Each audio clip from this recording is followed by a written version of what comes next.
Hi, welcome to Dynamic Lesson Planning for Online Delivery with me, Crystal Weber from Crystal Clear ESL. Let's take a few minutes to learn about how best to appeal to your online students. What would you say your planning style is? Are you more of a gap filler? So do you conduct a needs analysis and administer lessons that target each student's specific needs? Or are you an incremental planner, where you account for the full spectrum of language acquisition in that they are building blocks and scale material up or down to match your students' proficiencies? Let's give that some thought and further investigation. In terms of gap filling, it works especially well for more proficient users of your discipline. It can be a great way to tailor your lessons to each individual student, but it does require that you have a sound subject knowledge in order to identify and hone in on those weaker areas, sometimes even on the fly. If you're lucky enough to be in a discipline that has prepared curricula for your subject, some curriculum providers out there actually offer diagnostic questionnaires and suggest lessons based on the outcomes, which makes your life a lot easier. But I'm aware that some disciplines have sort of more built up resources than others. But you can create your own questionnaire and apply it in a class trial or at regular intervals with your student. I suggest leaning your questionnaire against an established rubric. In languages, we often use the CEFR, or another exam like the Young Learners English Tests by Cambridge, but you could, for example, use SATs to lean it against. The obvious downside is that it's quite easy to overlook the specific needs of your students, and it's more difficult to pinpoint and feedback on regular progress. But there's also a risk that you'll look unprepared and unprofessional if you're sort of faffing around during class time, looking for resources to fill a gap that you've just identified. Let's talk a little bit more about incremental planning. Some of us fall in that category. So incremental curriculum planning requires a much more laborious pre-planning process. But I, as a curriculum developer, believe it's 100% necessary when teaching beginner to advanced proficiency students. In many disciplines, particularly languages, acquisition does work like building blocks. So you stack them on top of one another, and unless it has really firm foundations, the progress can take much longer or even not happen at all. You want to start incremental planning by looking at the big picture and then working backwards. So it's a little bit different to what you might immediately think of as planning. What objectives do you want your student to show confidence in by the end of a level, for example? Or what does your syllabus require? Make a bullet point list of all of these and decide then how many lessons it's going to be necessary to cover them all. So you're kind of creating a map for your curriculum. I go a step further by breaking each of those bullet points into units. So I can link the units to a theme and draw out keywords as well. And once you've done that, you've created what's known as a scope and sequence for teaching. And you can finally begin planning lesson by lesson. I do hear you commenting, oh God, that's a lot of work for each and every student. And you're right. It isn't feasible to plan like this for individualized learning. As a freelancer, you no longer wear only a teaching hat, but also a business person hat. So you need to allocate your non-contact time efficiently. It's a difficult adjustment, that's for sure. So we need to start thinking more business savvily. It's slightly controversial, I know, but I'm here to give you permission not to tailor-make your lessons for every student. Doing this is really idealistic and not business savvy. One of two outcomes are usual for the vast majority of these idealistic tutors who make it long-term in this industry. One, they burn out and quit. and that's it. They get sick of the massive time investment, or they realize that their income doesn't warrant the huge amount of non-contact hours they're investing, and they end up closing up shop. Or two, they change tactics. They go back and start, planning that overarching curriculum and filling in the sort of lessons as they go. So there is a way to do this that's not that onerous. My advice is to start early in your freelancing career. So start by creating the scope and sequence and use your day-to-day planning to fill in the gaps of the individual lessons.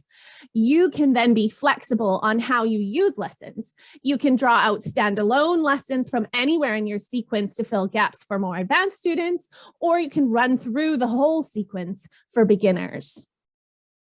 So you don't necessarily have to plan everything before you actually start teaching. The next thing it's important to consider is outsourcing and adapting.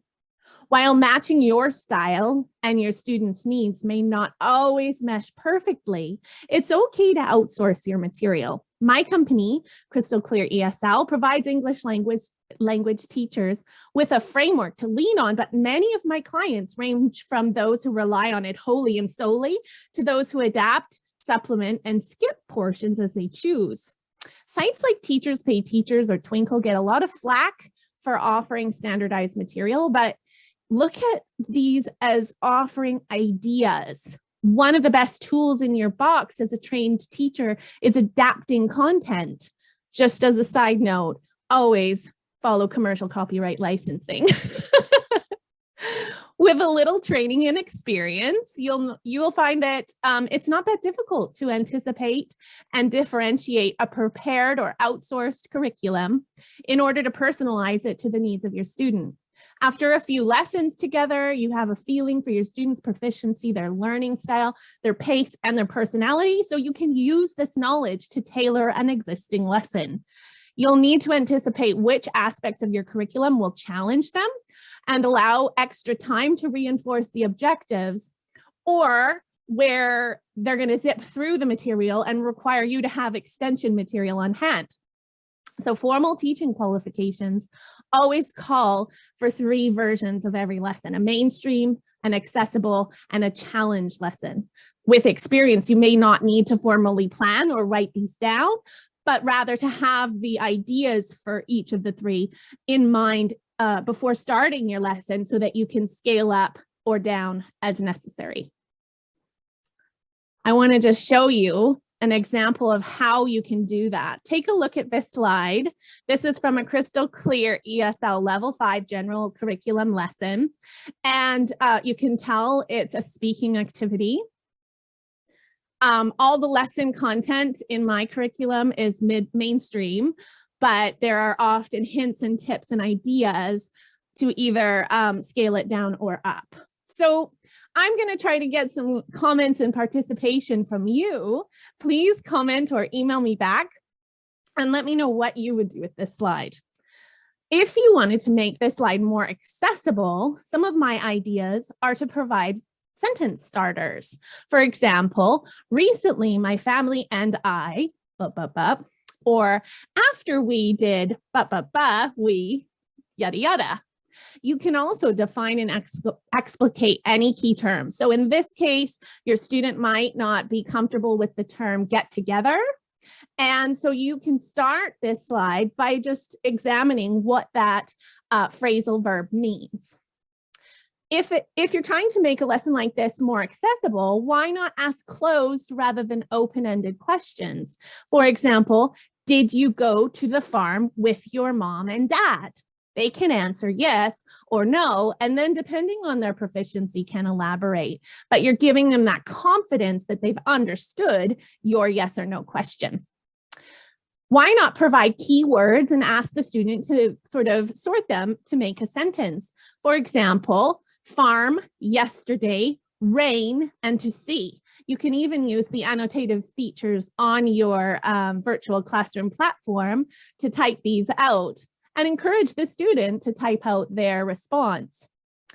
With younger students in particular, I love to use a puppet to model a short response in advance to turning it over to the student. So I'll get out Monkey, for example. Da, da, da, da. Hello. Monkey, describe your most recent get-together with family. And Monkey will say, I recently went to the beach with my family. And so forth, adding detail as is particular to my student.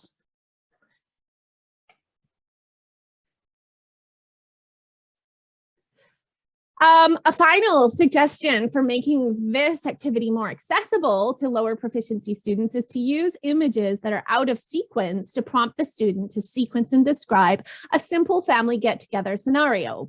So you are adding keywords maybe, or prompting them with those sentence starters. They are recognizing key actions within your sequence of images and pulling from them to create an extended sentence that they can feel really proud of. On the other side of the coin, you may have a student that requires you to extend this lesson or this activity. So to do so, some of my ideas would be to ask W5 questions: who, what, where, when, why, to elicit a lengthier response. You could brainstorm a list of adjectives and adverbs together with a student in advance, so kind of like preparation for this activity, and ask them to utilize a selection of these in their response. For more proficient students, stick to open-ended questions. How did you get to the farm, for example? You could provide another scenario, an image with some other children, for example, to change the point of view. Or you could say, look at the girl in this picture. What was her last experience with her family? And have them say the whole response again or differently using she. Finally, another suggestion from me, which is not the end of the list by any means, would be to encourage your student to prepare 3 to 5 follow-up questions from your own or the teacher's perspective to elicit more detail about their response. So after they have given their response, what would an interviewer or a teacher ask for more details? There are tons of ways you can adapt and personalize any lesson activity just through some different techniques, teaching techniques. Let's talk a little bit about learning styles now. We've covered some ways to make your lessons dynamic and adapt to your students, but now let's explore the practical side of online teaching. Even the best prepared lessons will fall flat if they don't appeal to your student. So as a teacher, you need to compensate for the limitations of your online classroom by being even more dynamic than your in-class counterparts. I like to think of it as making a 2D classroom 3D. Not only will your students have varied interests, but they'll learn in varied ways. So for each of your learning objectives, try to integrate a good range of activities. Manipulating new skills in different contexts will help your students to cement new information into long-term memory, not only by providing that salience, but also by appealing to different students' preferred input methods. Consider these 7 learning styles and try to apply at least 3 of them for each learning objective. Let's brainstorm some activities by learning style. The first one here is the auditory or musical learning style. I was just connecting with a teacher, a crystal clear teacher, about this. She was saying, you've already presented the weather, how's the weather song in this level 3 lesson. Why are you then introducing the days of the week song? And I said to her, the weather song is a warm up, but the days of the week song is a memory task to help students remember each of the days. And she agreed that this is a great way to account for auditory learners. Let's take a closer look.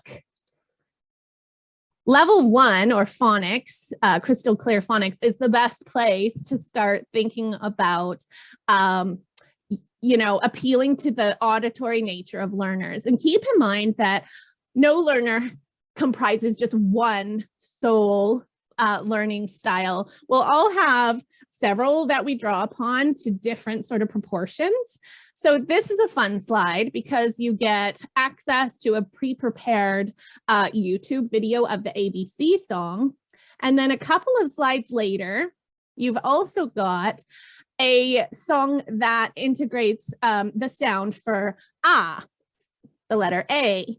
And, you know, you can play the audio or you can sing along. The important part of this is to get the child using that and memorizing it by doing so often. The second point or learning style is a visual spatial one. So I wanted to share with you another lesson. It's a crystal clear Christmas lesson where I'm using some images to explicate the meaning of some of these more challenging terms. So there's some written definitions, but you can also see there's some picture pop-ups. For example, coal. So these are just great ways to illustrate meaning and provide a backdrop for memory for those visual learners.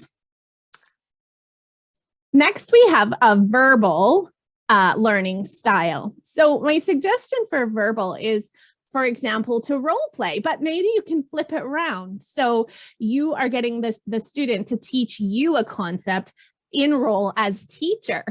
I love to do this if I've set them to learn something for homework and then to come back and teach me what they, you know, read or watched on a short video clip or spoken to somebody about.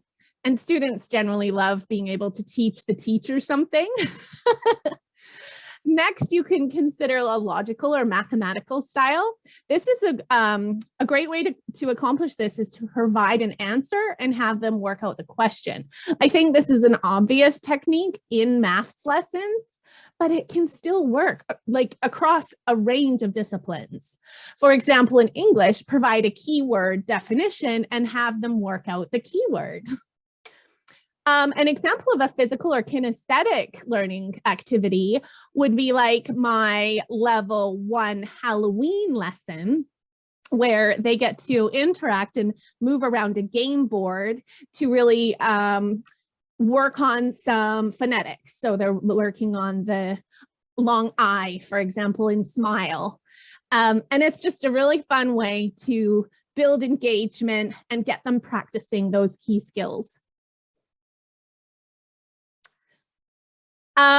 The sixth learning style is social or interpersonal. I think the obvious solution to this is group work, but I don't know about you. All of my lessons are one-to-one. So what you can do is bring out Mr. Monkey, the puppet again, and have them interact in a social experience with the student. Or you can offer flipped classroom experiences. For example, as a homework, you could ask your student to go out and interview 3 people about World War II. And that way they're learning and remembering through that salient use and connection with others. And finally, the 7th learning style is solitary or intrapersonal.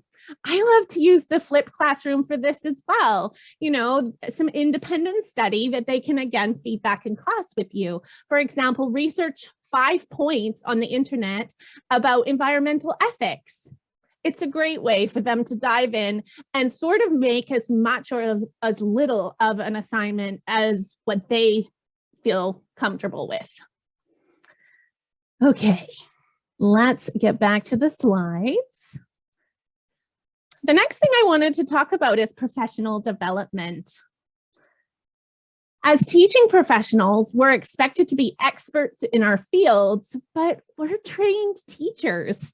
Most of us don't have a professional qualification in business or IT, unless we're tutoring business or IT. So we need to sort of consider focusing on these areas when we complete professional development. The host of the conference I prepared this presentation for, Joanne Kaminsky, can sort out some business coaching for you, but there are lots of references on the web too, including in my How to Teach English Online course, which is free on my website.